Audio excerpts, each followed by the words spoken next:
สบายดีพ่อแม่พี่น้องมามื้อนี้สิพามากินหน่อยส้มมักยมแล้วก็มักม่วงเนาะนี่แจ่วโอ้ยคักเอ้ยพี่น้อง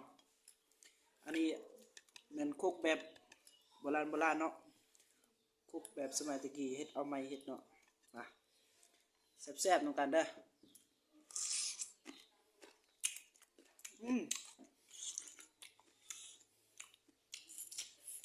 คักหลายจะม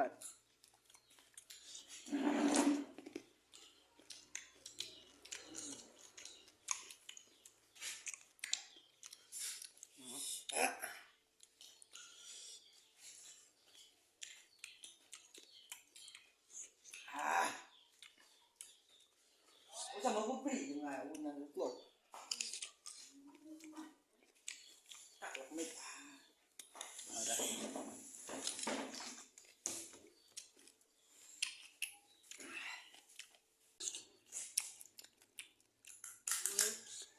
Ya temu akan kere.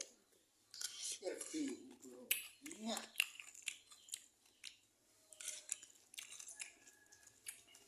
สุดยอดเลยพี่น้อง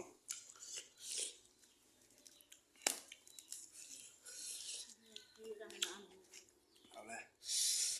พี่เอาคุณลูกว่านจับเองเหมือนกันคุณไม่ช่วยเลย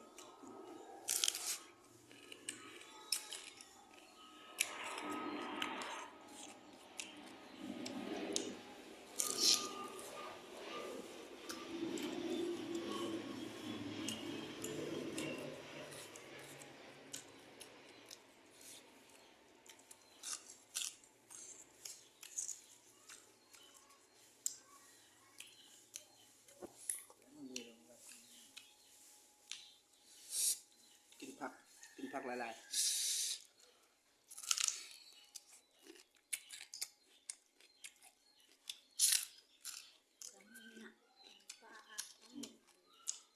มะม่วงก็ใส่เลย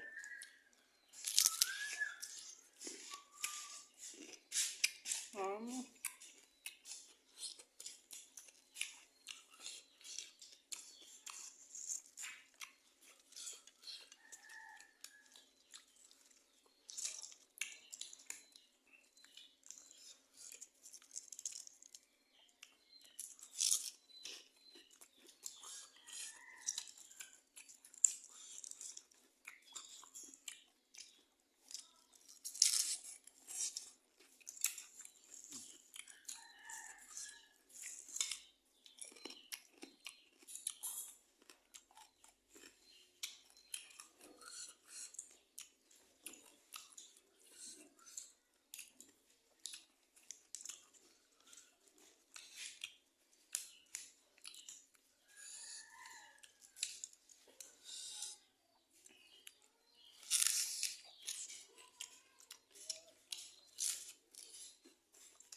แซ่บๆมะม่วง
มักยมมา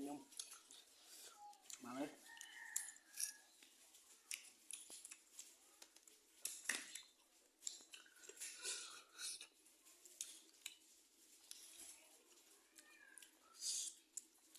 รู้สึกว่าพอแล้วเว้ยพี่น้องทั้งเผ็ดทั้งแซ่บกินจนอิ่มเนาะ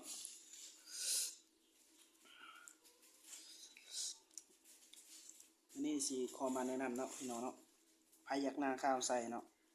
ซื้อมาใส่ได้อสั่งมาใส่ได้อครีมป้าฟ้า MN เนาะพอค้าใส่เองใส่แล้วนี่หน้าข้าวใส่ผู้ใดสนใจก็ทักหาได้เด้อพอค้าทับตัวแทนจำหน่ายเนาะส่งฟรีทุกแขวงเลยเนาะมาคลิปนี้ลาไปก่อนเด้อสบายดี